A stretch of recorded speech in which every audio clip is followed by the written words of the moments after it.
নমস্কার বন্ধুরা, আমার কুকিং চ্যানেলে আবারও সবাইকে স্বাগত। আজ আমি আপনাদের জন্য নিয়ে চলে এসেছি চিংড়ি মাছের দারুণ একটা রেসিপি। আপনারা চিংড়ি মাছ অনেকভাবে রান্না করে খেয়েছেন, এইভাবে একবার ভাপা বানিয়ে দেখতে পারেন।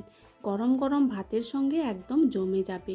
এটা বানাতে খুবই অল্প সময় লাগে, খেতে কিন্তু দুর্দান্ত হয়। এই রান্নাটা করার জন্য আমি এখানে মিডিয়াম সাইজের চিংড়ি মাছ 250 গ্রামের মতো নিয়েছি। প্রথমে চিংড়ি মাছগুলো মাথা কেটে বাদ দিয়ে খুব ভালো করে ধুয়ে নিয়েছি। তারপর খোসাগুলো ছাড়িয়ে নেব। চিংড়ি মাছের খোসাগুলো খুব ভালো করে ছাড়িয়ে নেব। লেজের দিকে অল্প একটু চিংড়ি মাছের খোসা রেখে পুরো খোসাটা আমি ছাড়িয়ে বাদ দিয়ে দেব।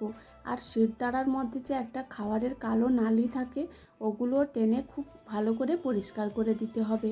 এইভাবে আমি আগে একটা করে সবগুলো চিংড়ি মাছ খুব ভালো করে ছাড়িয়ে পরিষ্কার করে আবারও একবার খুব ভালো করে ধুয়ে নেব।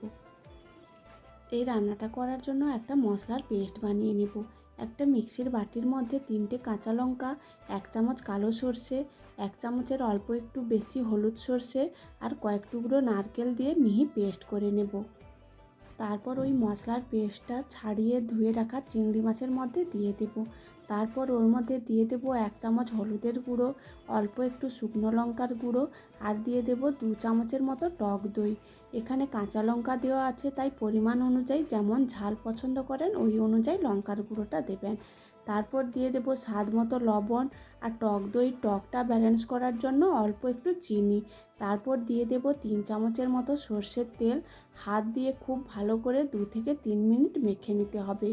যত ভালো করে মাখাটা হবে, রান্নার স্বাদটা ততই ভালো হবে। সব কিছু খুব ভালোভাবে মেখে নিয়েছি। তারপর এখানে একটা স্টিলের টিফিন বাটি নিয়েছি, ওর মধ্যে মাছের মিশ্রণটা ঢেলে দেব। তারপর এর মধ্যে দিয়ে দেব বেশ খানিকটা সর্ষের তেল। এই রান্নাটায় তেলটা একটু বেশি করে দিতে হয়, তাহলে রান্নার স্বাদ ও ঝাঁঝটা খুবই ভালো হয়। তারপর দিয়ে দেব 2টো চেরা কাঁচা লঙ্কা।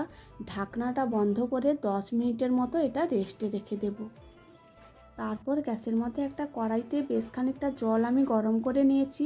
ওর মধ্যে একটা স্ট্যান্ড বসিয়ে ওর মধ্যে টিফিন বাটিটা খুব সাবধানে বসিয়ে দেব। তারপর ঢাকনা দিয়ে 15 থেকে 20 মিনিট মিডিয়াম আঁচে ভাপিয়ে নেব। 15 থেকে 20 মিনিট পর ঢাকনাটা খুলে একবার দেখে নিতে হবে। তারপর গ্যাসটা বন্ধ করে আবারও ওইখানে 10 থেকে 15 মিনিট বসিয়ে রাখবো, তাহলে খুব ভালোভাবে মাছটা সেদ্ধ হয়ে যাবে। ঠান্ডা করে আমি টিফিন বক্সটা নামিয়ে নিয়েছি, আপনাদের খুলে দেখাচ্ছি। কালারটা কত সুন্দর এসেছে, মাছগুলো একদম সেদ্ধ হয়ে গেছে। আপনারাও এইভাবে টক দই, নারকেল আর সর্ষে দিয়ে এই ভাপাটা একবার বানিয়ে দেখতে পারেন। গরম গরম ভাতের সঙ্গে খেতে কিন্তু খুবই ভালো লাগে। ভিডিওটি ভালো লাগলে লাইক, কমেন্ট, শেয়ার ও আমার চ্যানেলটা সাবস্ক্রাইব করে দেবেন।